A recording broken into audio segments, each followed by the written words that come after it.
Bien, mis hermanos, acompáñenme en oración en esta tarde para pedir la asistencia del Señor para exponer su palabra. Padre bueno, Señor y soberano Dios, vamos delante de ti, Señor, en esta tarde, conociendo, Señor, nuestra flaqueza, nuestra debilidad, Señor, tanto para predicar como para escuchar tu palabra, Señor. Por eso te rogamos, Señor, que nos asistas en esta tarde, Señor, en tu palabra, que cada palabra sea dicha, Señor, según tu palabra. Que tú ministres a tu pueblo, Señor, en esta tarde y que prepares los oídos, Señor, para escuchar lo que tú quieres decir a cada uno de nosotros, Señor. Guíanos, Señor, edifica tu iglesia, Señor, por medio de tu palabra. Sabemos, Señor, que sin ti, como hasta ahora estábamos cantando, Señor, nada podemos hacer. Y eso incluye, Señor, el exponer tu palabra. Rogamos tu ayuda, Señor, y confiamos en tu gracia, Señor, para hacer esto. Todo te lo pedimos, Señor, en el nombre de Cristo Jesús. Decimos amén y amén. Alguien dijo las siguientes palabras: el centro de nuestra fe y la fuente de nuestra esperanza no se centran en un credo, una idea, una experiencia, una iglesia o una filosofía, sino que se encuentran en una persona, Jesús el Mesías. Conocer a Jesús no solo es el principio de la vida cristiana, es toda la vida cristiana. Como creyentes, nosotros conocemos a Jesús personalmente, lo cual significa, mis hermanos y amigos, que la cristología, que es la ciencia del estudio de la persona de Cristo, es algo profundamente práctico. Mis hermanos, en esta tarde vamos a continuar con la serie que llevamos de la carta de Pablo a los Colosenses. Y hasta ahora nosotros hemos visto cómo Pablo quiere que los colosenses vean la importancia, la supremacía, la suficiencia de Cristo en la vida cristiana.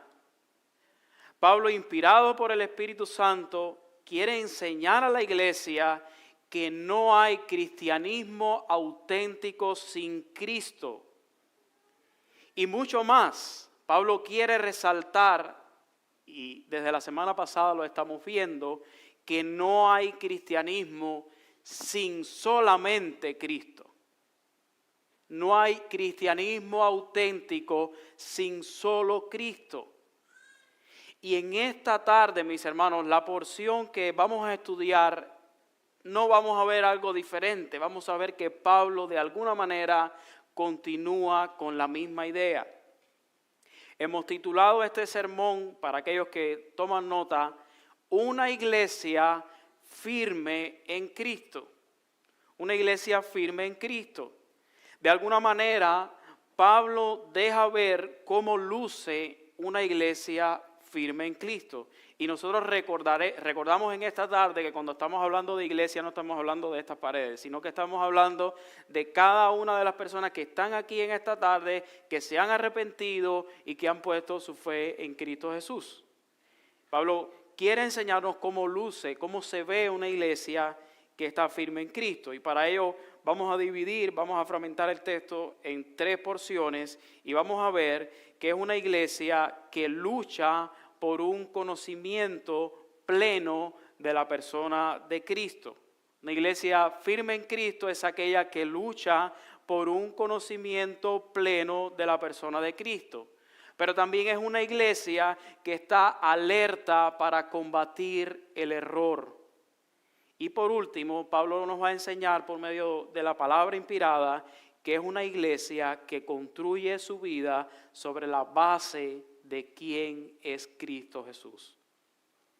Entonces, mis hermanos, lo primero que vamos a ver en esta tarde versículos 1 al 3, y dice así la palabra de Dios. Dice Pablo, inspirado por el Espíritu Santo: porque quiero que sepáis cuán gran lucha sostengo por vosotros y por los que están en la Odisea, y por todos los que nunca han visto mi rostro, para que sean consolados sus corazones, unidos en amor, hasta alcanzar todas las riquezas del pleno entendimiento. Dice Pablo, a fin de conocer el misterio de Dios el Padre y de Cristo, en quien están escondidos todos los tesoros de la sabiduría y del conocimiento. Esta porción, mis hermanos, de alguna manera la podemos resumir con estas palabras: lucha por un conocimiento pleno de la persona de Cristo. Lucha por un conocimiento pleno de la persona de Cristo. Y esta porción empieza con una palabra. Dice Pablo, ¿por qué? Porque quiero que sepáis. La palabra porque, mis hermanos, es una expresión de causa, es una expresión de razón, por lo que de alguna manera se hace necesario que nosotros miremos rápidamente. No vamos a predicar de eso porque eso fue la semana pasada, el hermano Luis Carlos. Vamos a mirar la porción anterior, Colosenses del 24 al 29, y dice Pablo del 24 al 29, ahora me gozo en lo que padezco por vosotros y cumplo en mi carne lo que falta de las aflicciones por su cuerpo, que es la iglesia, de la cual yo fui hecho ministro, según la administración de Dios que me fue dada para con vosotros, para que anuncie cumplidamente la palabra de Dios. Versículo 26, el misterio que había estado oculto desde los siglos y edades, pero ahora ha sido manifestado a sus santos, a quienes Dios quiso dar a conocer las riquezas de la gloria de este misterio entre los gentiles, que es Cristo en vosotros, la esperanza de gloria, a quien anunciamos, amonestando a todo hombre y enseñando a todo hombre en toda sabiduría, a fin de presentar perfecto en Cristo Jesús a todo hombre. Dice Pablo, por lo cual también trabajo, luchando según la potencia de Él, la cual actúa poderosamente en mí. Y ahora Pablo nos va a decir, ¿por qué? Quiero que sepáis, hermanos. Mis hermanos, Pablo tiene una lucha por la iglesia. Pablo está hablándonos de su padecer por la iglesia, de su luchar por la iglesia. Él nos está hablando de la esencia de su ministerio, que no es otra cosa que dar a conocer quién es Cristo realmente y cuál es su obra. Pablo lucha, Pablo trabaja, dice el versículo 29 que acabamos de leer, para presentar perfecto en Cristo a todo hombre. Con esto en mente, Pablo nos está diciendo ahora, porque quiero que sepáis, hermanos, y miren lo que dice Pablo, cuán gran lucha sostengo por vosotros. Pablo tiene una lucha por la iglesia. Dice Pablo por ustedes, los colosenses, pero también por los que están en la Odisea y por todos los creyentes que nunca me han visto, que nunca han visto mi rostro. ¿De qué se trata esa lucha? ¿Para qué? ¿Por qué está luchando Pablo? Y eso es lo que nos va a hablar los versículos, la siguiente parte del versículo. Dice Pablo, para que sean consolados sus corazones unidos en amor. Pablo quiere que la iglesia sea consolada. Pablo busca, lucha para que la iglesia sea consolada, para que la iglesia esté unida en amor. La lucha de Pablo para que la iglesia conozca a Cristo y su obra, expresada anteriormente en los versículos 24 al 29, ahora es expresada, mis hermanos, en una lucha en términos de consuelo y unidad. Pablo anhela que la iglesia sea consolada. Pablo quiere que la iglesia esté unida en amor. La pregunta que seguramente nos estamos haciendo en esta tarde, bueno, Pablo, ¿qué es eso? ¿Qué es aquello que va a consolar a la iglesia? ¿Qué es eso? ¿Qué es aquello que va a unir a la iglesia? Y Pablo lo explica. No hay que inventarlo. Sigue el texto, para que sean consolados sus corazones, unidos en amor. Y miren lo que dice Pablo ahora. Hasta alcanzar todas las riquezas del pleno entendimiento. Hasta seguir logrando, hasta que ustedes logren entender y tener una comprensión completa, es lo que está queriendo decir Pablo. Fíjense como la palabra que dice, hasta alcanzar todas las riquezas del pleno entendimiento. ¿De qué es eso que tú estás hablando, Pablo? Sigue el texto y lo va a decir, a fin de, y esto nos habla del propósito, a fin de conocer, ¿qué cosa? El misterio de Dios el Padre y de Cristo, en quien están escondidos todos los tesoros de la sabiduría y del conocimiento. Cristo, mis hermanos, es el misterio del Padre que había estado oculto, pero que ahora ha sido revelado. Ya Pablo lo dijo anteriormente, versículos 26 y 27 del capítulo 1, dice, versículo 26 dice, el misterio que había estado oculto desde siglos y edades, pero ahora ha sido manifestado a sus santos, a quienes Dios quiso dar a conocer las riquezas de este misterio entre los gentiles. ¿Cuál es el misterio que había estado oculto?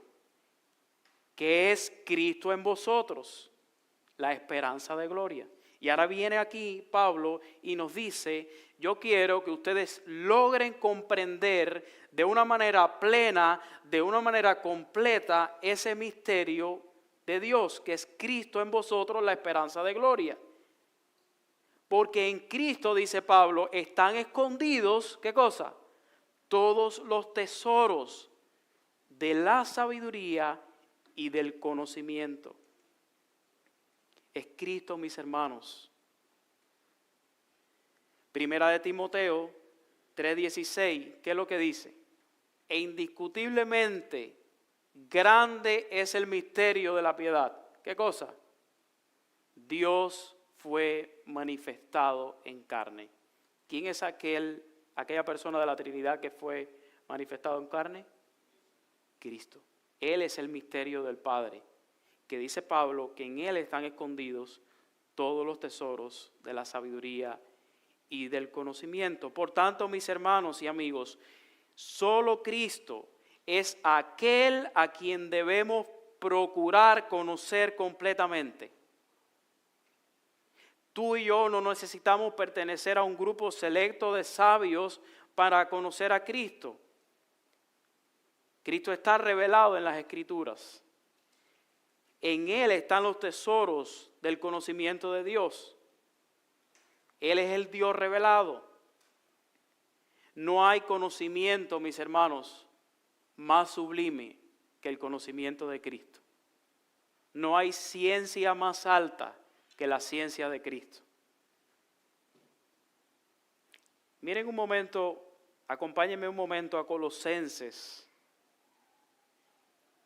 2, versículo 10. Un momento. Vamos a ver el versículo 9. Dice el versículo 9, porque en Él, o sea en Cristo, habita corporalmente toda la plenitud de la deidad. Y miren lo que dice Pablo ahora. Y vosotros, ¿qué dice? Estáis completos en Él. A ver, Pablo, ¿esto significa que nosotros necesitamos a Cristo y algunas cosas más? No. Lo que significa es que no necesitamos nada más que Cristo. En Él nosotros estamos completos. Por eso es que Pablo está diciendo, a fin de que conozcan este misterio. Mis hermanos, Pablo nos está diciendo, ustedes tienen necesidad de conocer, es necesario que ustedes conozcan únicamente a Cristo, que conozcan plenamente a Cristo, que conozcan completamente a Cristo. No necesitamos nada más.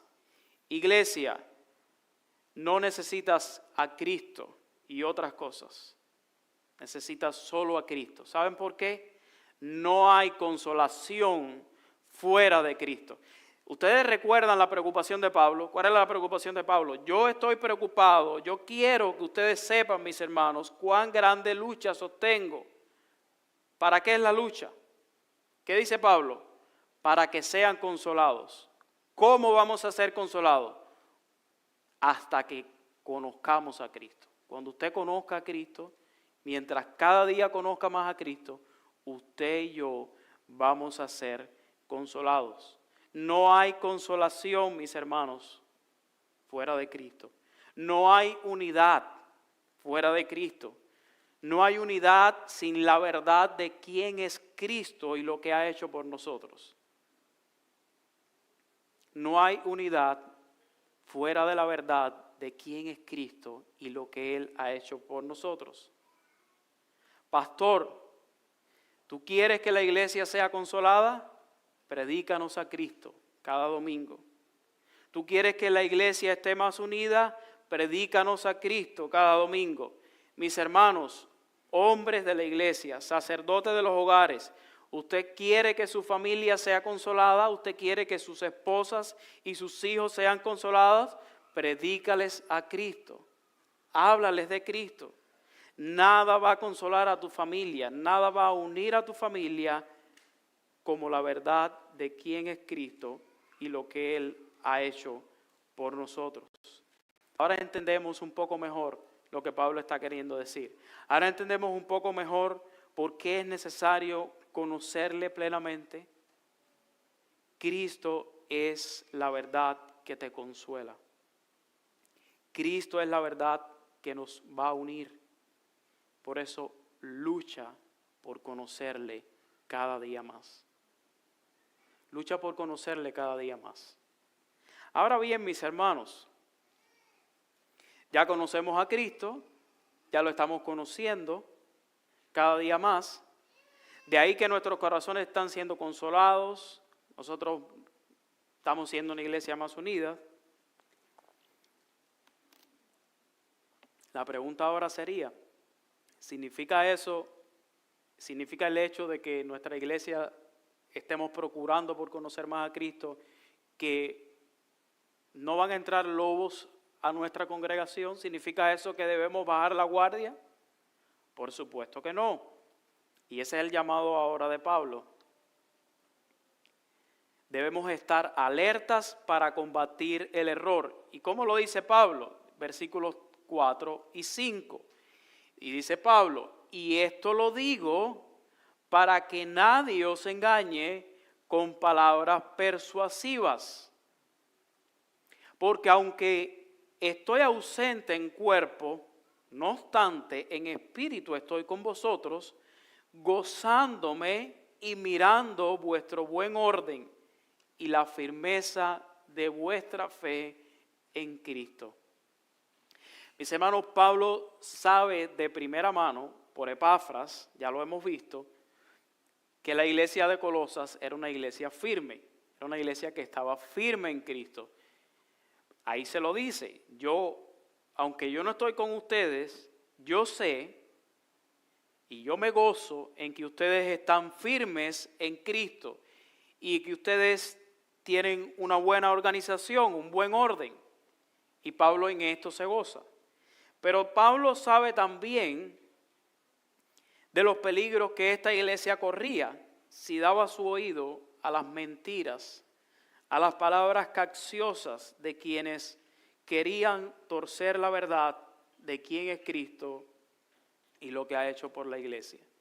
Y déjenme decirles, mis hermanos, que esta preocupación de Pablo de alguna manera permea toda la carta, está por toda la carta. Miren un momento, Colosenses 2:8, la semana que viene se va a predicar de eso, que dice Pablo, mirad que nadie os engañe por medio de filosofías y huecas sutilezas según las tradiciones de los hombres. Ahí está, Pablo está preocupado. La iglesia de Colosas está firme en Cristo, ellos conocen a Cristo, ellos quieren conocer más a Cristo cada día, ellos tienen buena organización, tienen buen orden, pero Pablo sabe que dentro de ellos, en aquella región, había algunos mentirosos, algunos que querían introducir a la iglesia falsas enseñanzas. Por eso él le dice, alerta, mira que nadie os engañe.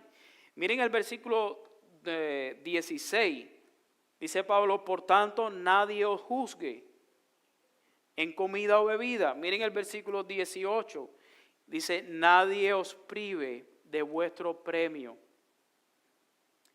Pablo sabía que dentro de la iglesia habían personas que podían y que estaban afectando la iglesia porque estaban introduciendo mentiras.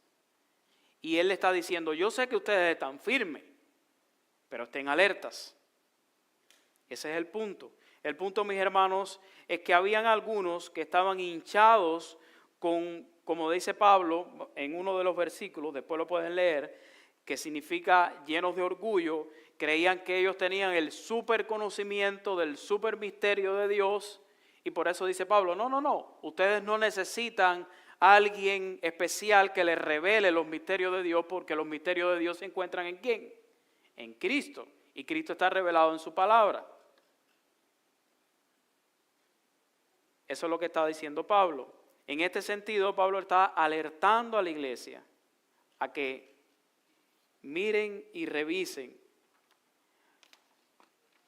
Mis hermanos, el hecho de que nosotros estemos tratando de conocer más a Cristo no elimina el hecho de que se acerquen a nuestra congregación lobos rapaces. Que de dentro de nosotros salgan o hayan lobos rapaces, personas que quieran enseñar mentiras. Y hay un refrán muy popular en Cuba que dice que de cualquier matojo sale un cocuyo alumbrado.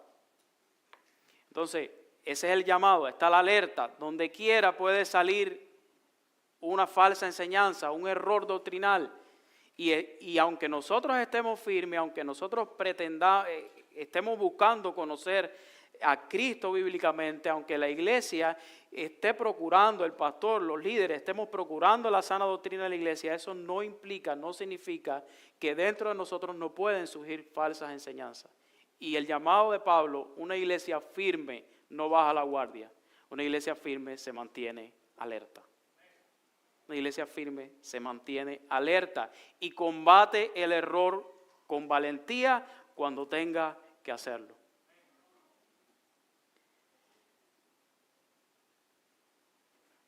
Ahora la pregunta, mis hermanos, ¿cómo nos sostendremos en esto? ¿Cómo nos sostendremos en esto? ¿Qué hará que nosotros no nos deslicemos? ¿Qué hará que nosotros no naufraguemos en el error o cedamos al error? Y la respuesta de Pablo es: mantente firme en Cristo para cuidar tu vida del error. Mantente firme en Cristo para cuidar tu vida del error. Y esto nos lleva, mis hermanos, a la última sección del texto en esta tarde, que es la que hemos titulado Construye tu vida sobre la base de la persona de Cristo.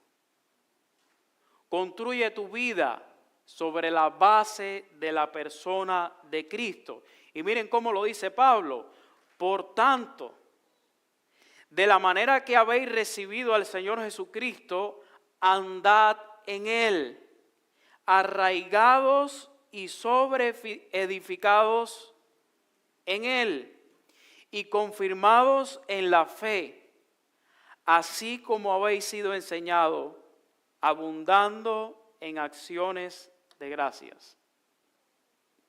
Mis hermanos, muchos comentaristas dicen que esta porción de la carta es como pudiéramos llamar la columna vertebral de la carta a los Colosenses, porque las palabras de Pablo aquí encierran de alguna manera lo que él quiere enseñarle. Y vamos a tratar de explicar esto por partes. Lo primero es que Pablo empieza con la palabra por tanto, y es como una conclusión de lo que él ha dicho en esta sección. Es como si Pablo estuviera diciendo: mira, teniendo en cuenta mi preocupación para que ustedes sean consolados, para que ustedes tengan unidad en amor, en base a la persona de quién es Cristo y su obra, teniendo en cuenta mi preocupación porque hay algunos entre ustedes que quieren engañarlos y moverlos de esta verdad. Por tanto, ¿qué dice Pablo? De la manera que habéis recibido al Señor Jesús. Y yo no sé si ustedes se dan cuenta, pero Pablo está diciendo que hay una manera de recibir al Señor Jesús. Dice, de la manera que habéis recibido al Señor Jesús. La palabra recibido aquí en el original transmite la idea aprender de alguien, recibir conocimiento. En este caso es el conocimiento de la persona de Cristo. Y esto se entiende mucho mejor cuando en el versículo siguiente Pablo dice, así como habéis sido enseñados. O sea, de la manera que recibieron al Señor Jesús, y aquí dice, así como habéis sido enseñados. Es como que la misma idea. Y en el centro está esto otro que vamos a ver ahora. Hay una manera sana de recibir al Señor Jesús.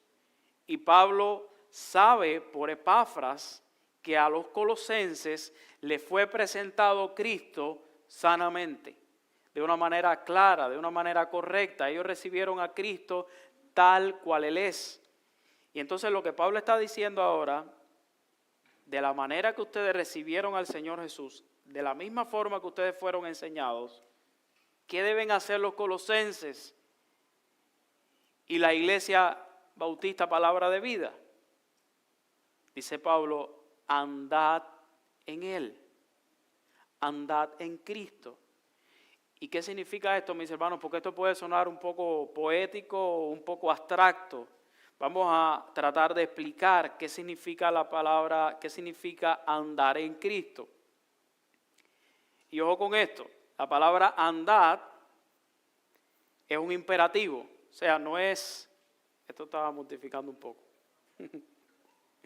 La palabra andar es un imperativo y eso significa que para el creyente andar en Cristo no es una opción. Pablo está dando una orden. Andad en Cristo. Andad, mis hermanos, significa una forma de vivir tanto en pensamiento como en acción. Pablo quiere decir, vivan en consecuencia a lo que ustedes han recibido de quién es Cristo y lo que ha hecho por ustedes. Conozcan a Cristo intelectualmente, sepan quién es Él, sepan lo que ha hecho por ustedes y en consecuencia vivan con respecto a esa verdad. Eso es lo que Pablo está queriendo decir. Andar en Cristo es conocimiento y práctica sana, correcta. Iglesia, andar en Cristo no es solamente una forma de pensar acerca de las verdades de Cristo y su obra, sino una forma de vivir en conformidad a ese conocimiento que tenemos de Él. Entonces, yo les digo a ustedes hoy, si tu teología de Cristo no te lleva a ser cada día más como Cristo, tu teología de Cristo no sirve. Una teología sana de Cristo nos debe llevar a ser cada día más como Cristo.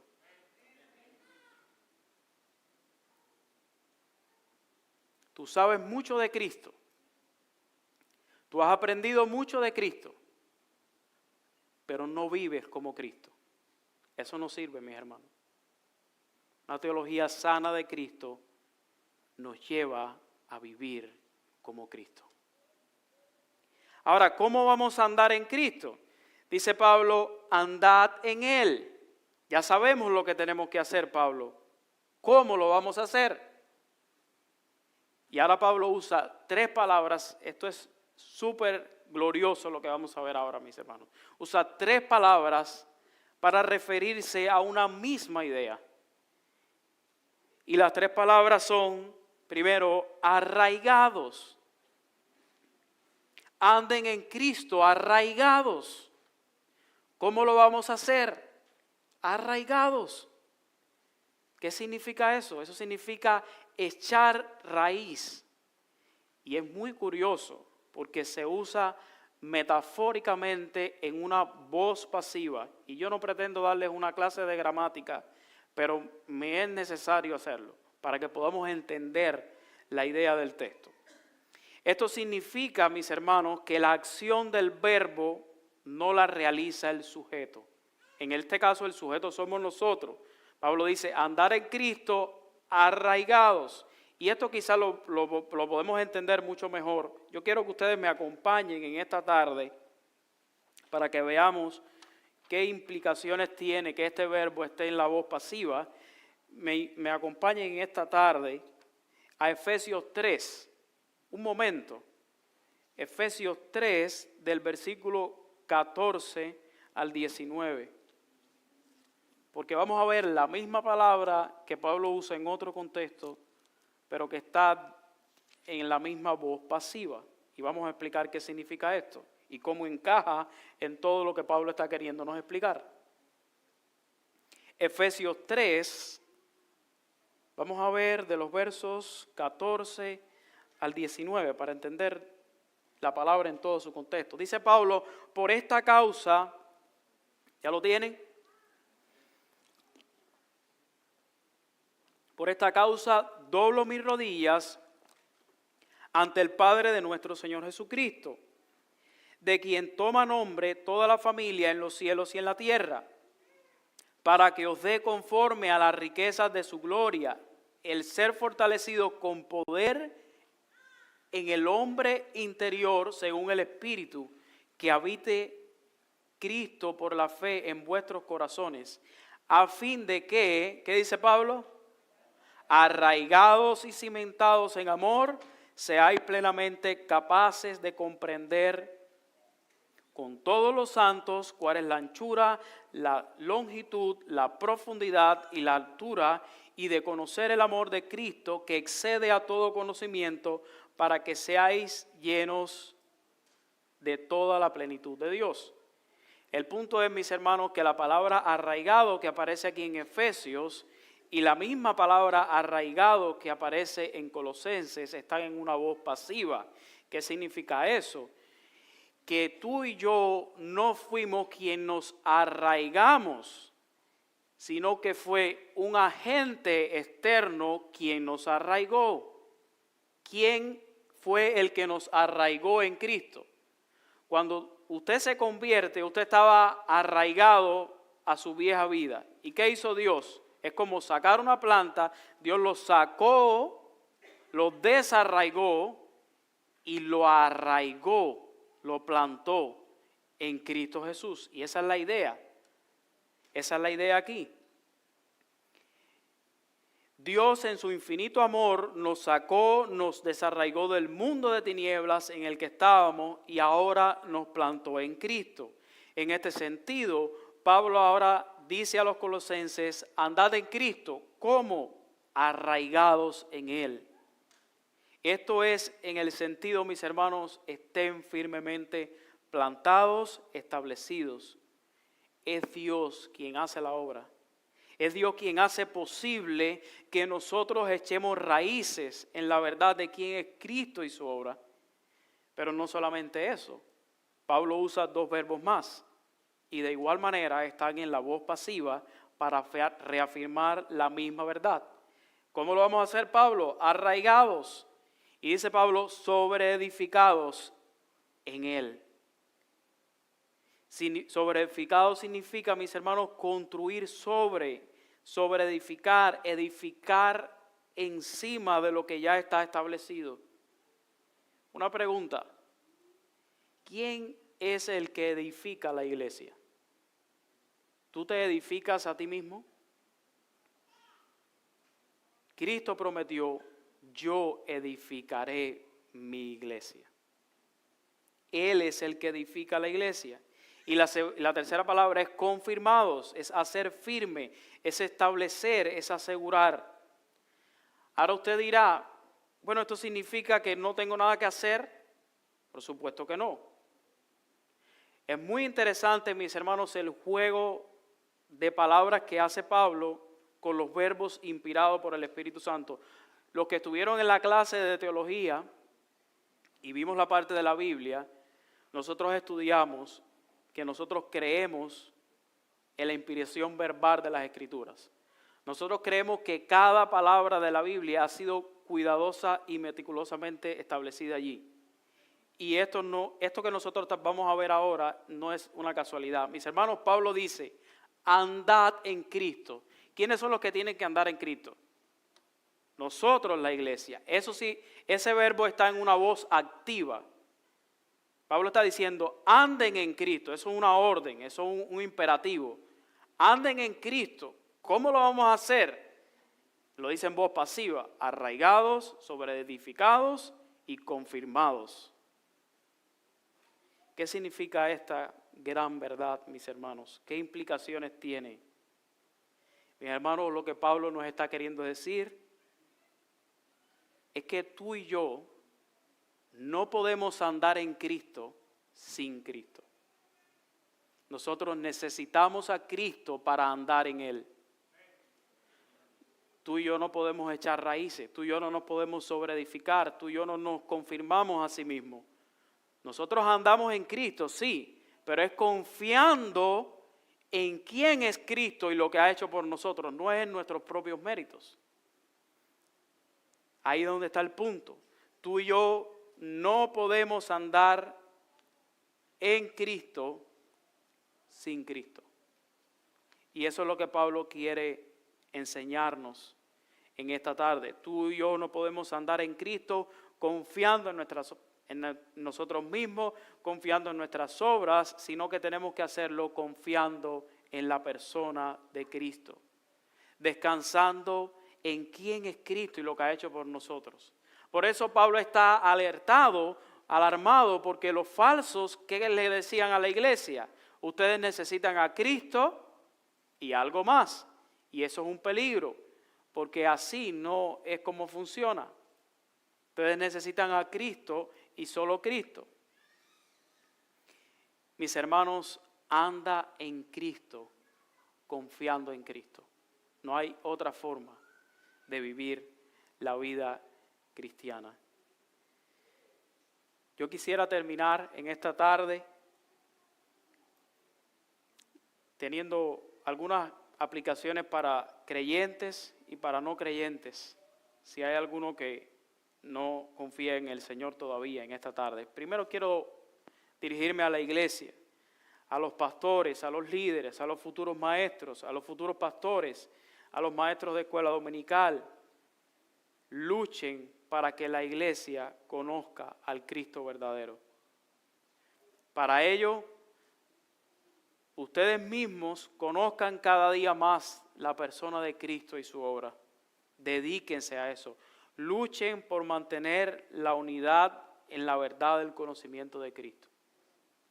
Nosotros queremos una iglesia más unida. Tenemos, como decía ahorita, predicar más a Cristo.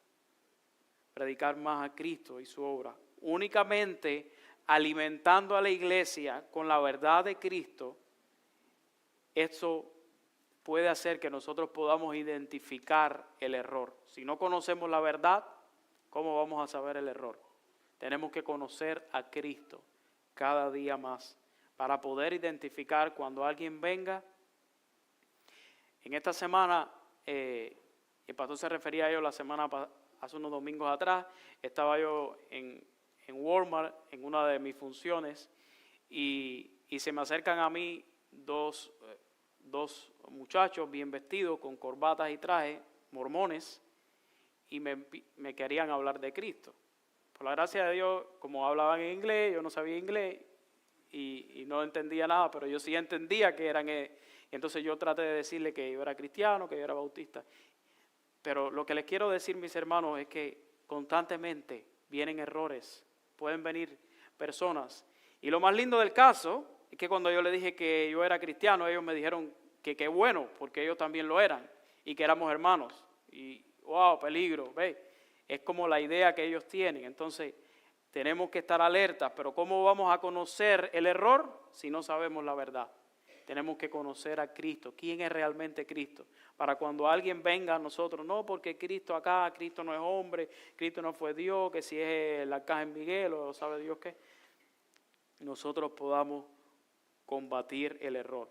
Ahora tú me dirás, bueno, yo ni soy pastor, ni soy futuro pastor, ni estoy en ninguno de los equipos de la iglesia, no estoy llamado al pastorado. Déjame decirte, mi hermano, tú que estás ahí sentado en el banco, de igual manera, el llamado de conocer a Cristo es para cada uno de los creyentes. Todos nosotros estamos llamados a conocer a Cristo plenamente, cabalmente, tal y cual Él es. Tú debes darte la tarea a luchar por la verdad de Cristo. Tú debes conocer a Cristo tanto o igual que el resto de la iglesia. No importa si no tienes un oficio en la iglesia local. Iglesia, que tu vida esté firme en Cristo no quiere decir que debas bajar la guardia. Pablo alaba a los colosenses por su firmeza, pero al mismo tiempo los alertas de aquellos que quieren pervertir la fe. El propio Pablo en algún lugar dice, si alguno se cree estar firme, mire a ver, no vaya a ser que caiga. Mantente firme en Cristo, arraiga tu vida, echa raíces sobre la base de quién es Cristo. Mis hermanos, Cristo es la puerta para entrar al Padre, pero también es el camino para continuar hacia el Padre. No hay camino fuera de Cristo. No hay camino fuera de Cristo. Cristo es el punto de partida y también para continuar. No es solamente que un día empecé con Cristo y ahora voy a terminar de otra forma. Viene a mi mente en este momento ese texto donde Pablo le dice, oh Gálatas insensatos, habiendo comenzado por el Espíritu, ahora vas a terminar en la carne. Ese es el mismo punto. Si nosotros empezamos con Cristo, continuemos con Cristo, confiando cada día en lo que Él es y lo que ha hecho por nosotros. Ahora, si tú estás aquí y nos has visitado, quizás no es la primera vez que estés con nosotros y has oído en esta tarde sobre andar en Cristo y quizás hasta lo has intentado. Pero déjame decirte, amigo, que tú no puedes andar en Cristo si primero no le tienes a Él. Tú necesitas la obra de Dios en tu vida. Tú necesitas, como estábamos diciendo ahorita, que Dios te saque del lugar donde estás y Dios te plante en la persona de Cristo. Tú necesitas, como escuchaste hace un momento eso, que Dios haga esa obra en tu vida. Tú necesitas arrepentirte de tus pecados y confiar en Cristo como tu único Señor y Salvador. Y habiendo dicho esto, habiendo hecho esto, entonces podrás andar en Cristo. Ven a Cristo hoy y tendrás perdón de pecado, verdadero consuelo. Ven a Cristo hoy y entonces podrás ser uno con la iglesia. Mis hermanos, vamos a ponernos en pie. Yo le voy a pedir a las hermanas de la alabanza si nos pueden ayudar para responder al Señor en adoración en esta tarde, después de haber escuchado su palabra. Ahora con el entendimiento de lo que dice su palabra, y vamos a decirle, Señor, manténme firme y arraigado. Yo sé que tú me mandas a andar en ti, pero yo te necesito a ti, Señor. Yo necesito el trabajo tuyo, el obrar tuyo en mi vida, para yo poder continuar con esta carrera. Que el Señor les bendiga, iglesia.